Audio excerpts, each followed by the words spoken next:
Hi there, welcome back. So in this video now, we're going to talk about the other options or modules or solvers that you have available in Xfoil.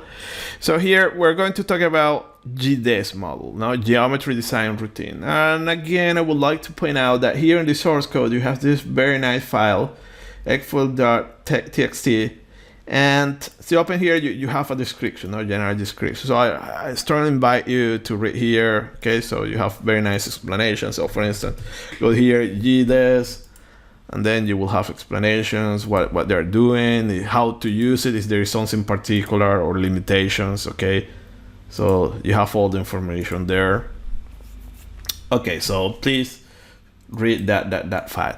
So what I'm going to do is use a standard airfoil. So let's say NACA 2412, okay, PPAR. So this is the airfoil that we have, and I will use the GDES module, okay, to modify this airfoil. Okay, so I will do some crazy modifications, change curvature a little bit, add some bumps here, and probably add some flaps here and slabs. Okay, everything that is, all those modifications are done in this module GDES. So you enter there, geometry design, and this is what you have. Okay, you have your airfoil, everything, and always, okay, question mark there, and then see that you have all the options available. There are many options here. Okay, you can get lost. I will just go through the most important ones. Okay, so the first one that I'm going to use is, so always read here, you have a description.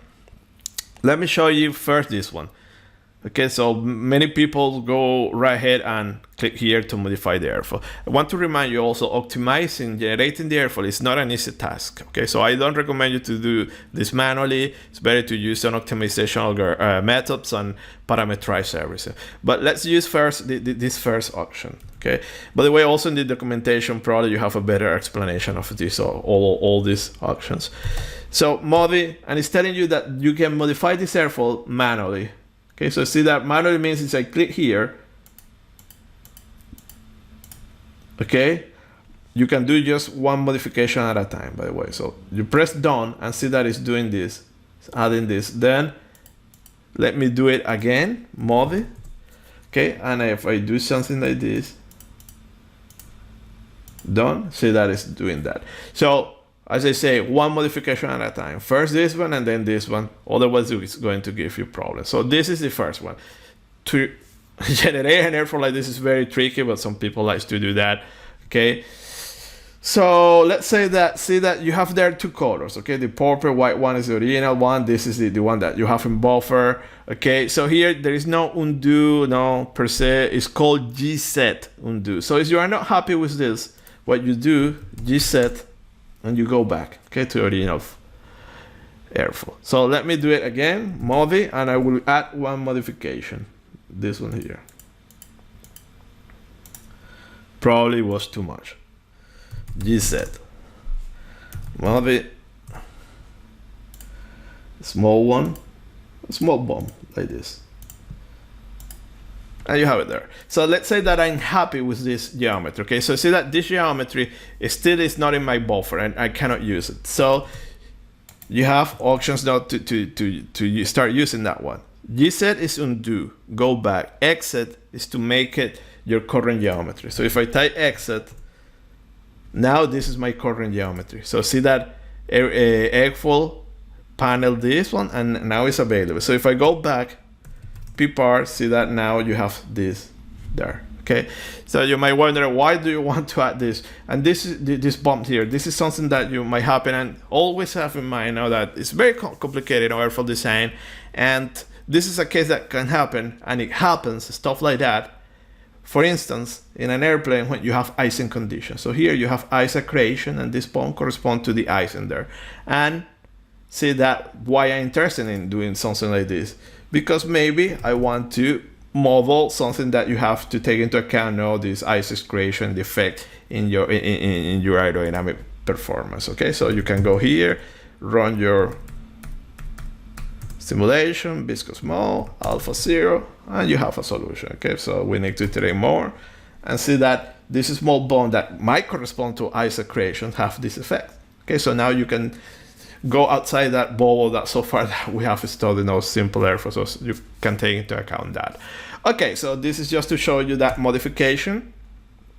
Let me go back. Okay, I already damaged this airfoil, so I need to go back now to my geometry. So it was 2412 PPAR, okay, the right geometry, GDES, geometry design, and now let's look at the other options. Now, there is another one, this one, camber lines.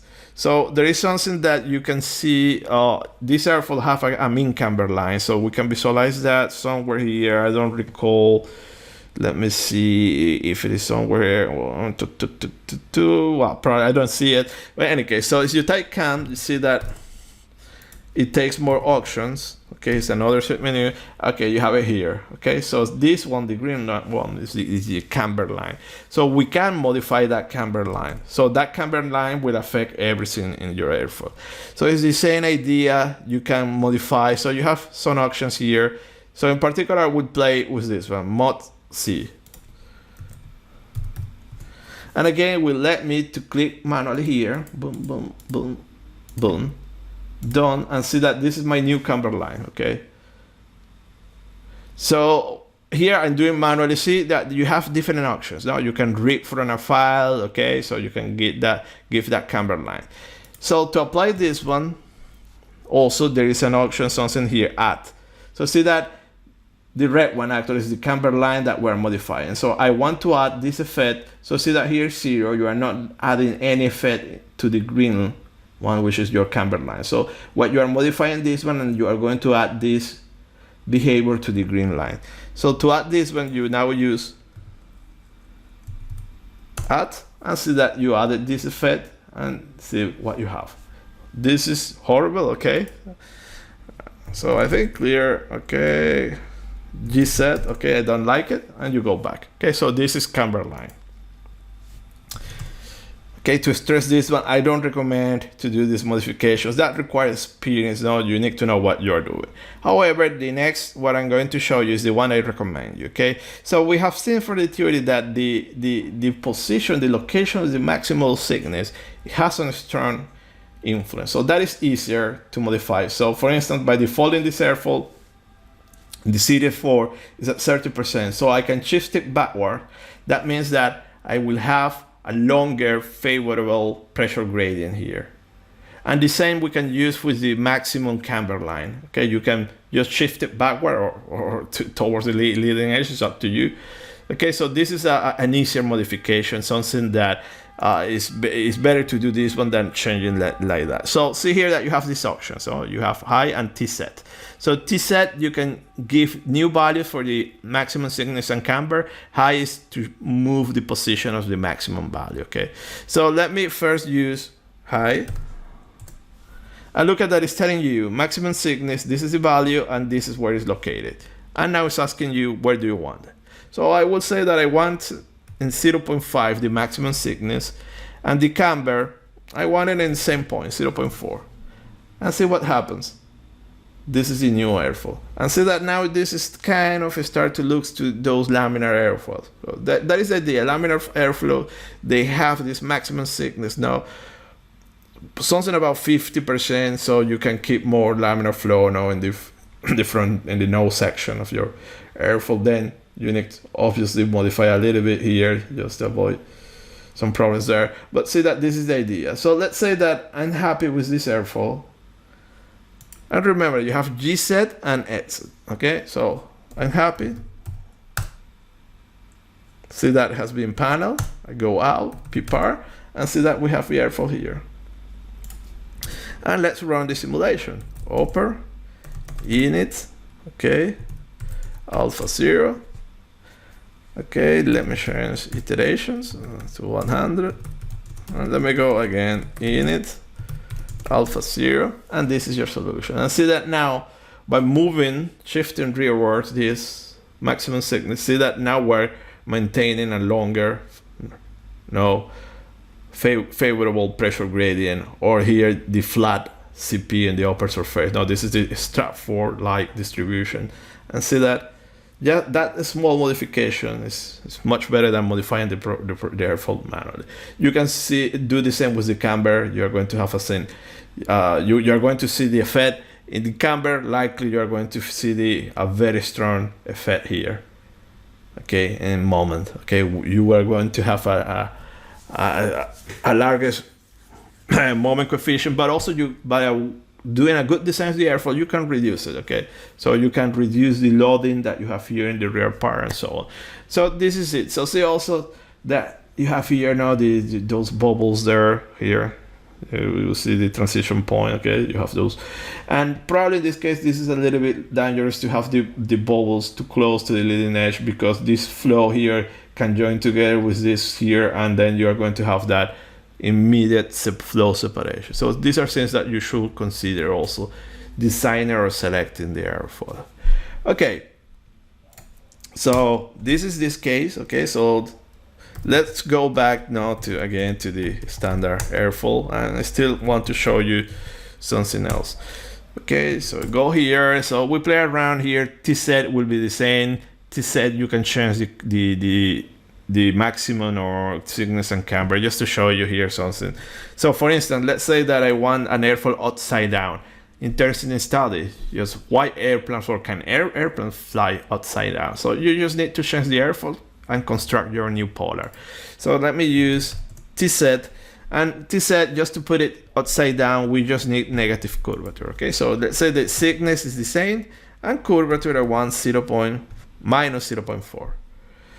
Okay, okay, so remember that always you have G-set, T-set, okay. And so it's asking me maximum thickness is 0.12. Okay, I was looking at the X location, and the maximum curvature is minus 0.2. And see that now the airfoil is upside down. So if you are happy, exit, be par, and see that. And now just go upper and construct your polar. And you can see if it's possible to generate lift with an upside down airfoil. Okay, so let me go back to the original airfoil. Okay, we have it there, GDes. And the last thing that I want to show you is this command here, flap. So we can use it to add flaps to our geometry. So if I go here, flap, it will ask you a hinge location now. So remember the flap articulate around a hinge. So here we're not going to add the discontinuity. Okay, it will be a single airfoil, but it's going to deform the shape. But it's a similar effect. So hit location, let's say that 0.8. And then X also asks you, so look at X, I want the hinge here. Okay, so will be 0. And the angle. So positive is down, negative upwards. Yes, you have upwards flats as well. Okay, so use it in gliders. So let's say that I want 20 degrees. And there you go. Okay, so if you are happy with this, exit and P-par, and you have it there. Okay, so let's say for instance that also I want to add a slabs or slopes here. Okay, so here's the nose, will be nose, no, the droop nose. Let me add that, always in GDes, and it's that command, no, the flat command. So I will go flat. Okay, I want that one, for instance, at 0.1. 0.1, 0.